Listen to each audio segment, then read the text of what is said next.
Hey guys, thank you for joining me for my Fragrance of the Day video. I'm Veronica. If you're new, thanks so much for joining me.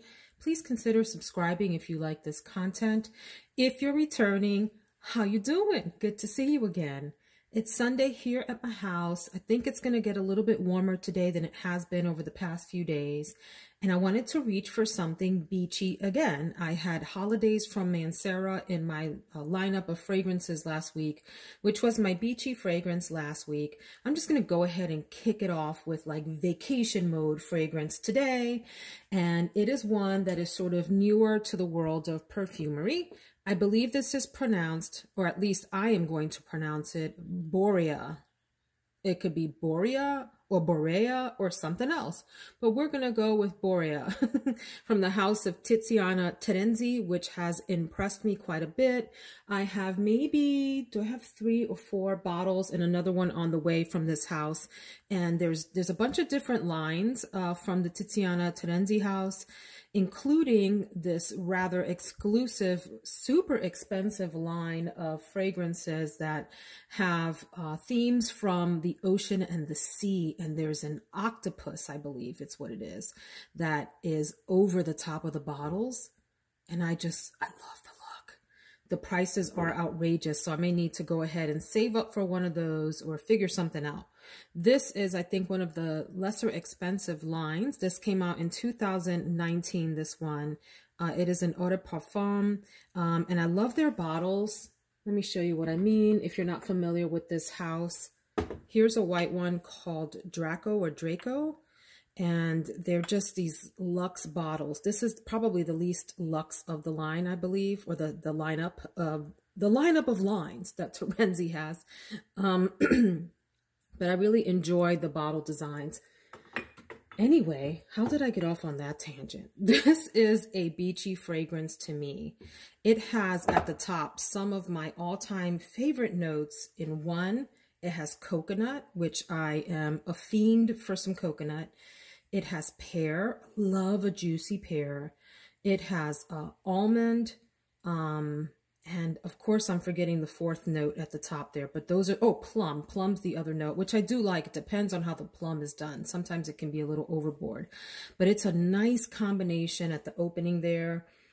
It comes across when it first opens a little bit like a perfume that I'm having a little bit of trouble with, and it is Rumor by Lanvin.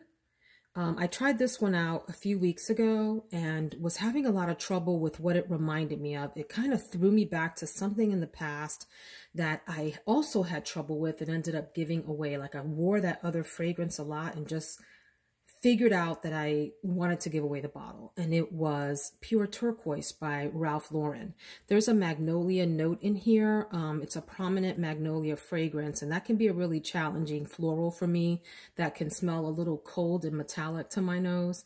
Anyway, this Borea starts off a little bit like Rumor, but immediately afterward, the other notes start to kind of bloom in this. And I really love how it opens up into this gorgeous, soft, round coconut. Oh, it's like you're putting your nose in a pina colada that has a splash of something fruitier, like some mango in it or something, but not too much of that. So no, mango's not a note in here, but I'm trying to get you to picture what it smells like at the top. It is very reminiscent at the top of Terracotta Le Parfum by Guerlain, not quite as heavy on the like yellow floral thing that this has going on at the top, not quite as like thick and round as this, but similar enough that it kind of gives you the same vibe at the top there. And then in the middle, it has some of my other very favorite notes. It has jasmine and tuberose, 2 notes together that I love. It does have a little bit of magnolia in it in the middle, and I think freesia, and maybe it's lily of the valley, that's the other one. But the tuberose and the jasmine, I think, undergird the opening notes. So the opening notes don't go away for a while. You get that rich, deep, sultry kind of coconut thing going on with the edge of fruitiness around it that mixes quite nicely with the jasmine and the tuberose, in my opinion, to form a quite luscious fragrance, I think. It's luscious, but it's not loud, because jasmine and tuberose, depending on how they're done in the formulation, can be a little bit overwhelming to certain people's noses. To me, I love those notes, but they can be a little bit either like screechy or loud or just hard to deal with, or blended in a way that's actually not smooth. This is a very smooth formulation. In the base, you get some of the sort of classic base notes like your vanilla, musk, sandalwood, and is there vetiver in there? I don't remember, but definitely the vanilla, the musk, and the sandalwood in there. I think this is a really lovely fragrance. Could it be unisex? Absolutely. I think all of these fragrances are marketed as unisex. I'm not quite sure, but it leans slightly feminine to my nose. I can absolutely see a gentleman pulling this off and smelling just delightful and delicious. Really nice fragrance. According to Fragrantica, it has good longevity, great sillage too. I haven't worn this for a full day. I've only just sampled it, so this is my first day trying it. You know how you can smell from your initial try, like right within the first 20 minutes or so, you can kind of make a prediction about whether it's going to last for the day, and I think this one will. I haven't had any problems with the other Tiziana Terenzi bottles that I have or the samples that I've tried. They've all had great performance. So lovely, grown up, mature, sophisticated, refined, beachy fragrance. It doesn't smell suntanny, right? It doesn't have like that chemical thing. Have you guys smelled Beach by Bobbi Brown? Beach by Bobbi Brown. Years ago, I smelled that one in a department store and I liked it. But it was really the first time that I had smelled like a suntanny kind of thing going on in a perfume. So I had nothing to compare it to.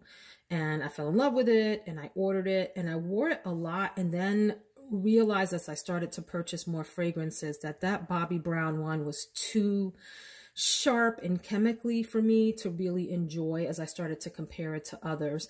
This is the opposite of that. This is a very refined, and it comes across rather luxurious to my nose fragrance. Well done, as all of the Tiziana Terenzi ones that I've tried are. Really pretty, really pretty. I like it. You do get a little bit of, oh, there's a magnolia note in the middle, which is probably why it reminds me a little bit of this Rumor, but doesn't have the coldness that this one has. And so there's no struggling with this fragrance for me. It's a heavy like and may move into the love category depending on how it blooms on my skin today and how it performs. So that's Borea by Tiziana Terenzi. Thanks so much for hanging out with me this morning. Y'all take care.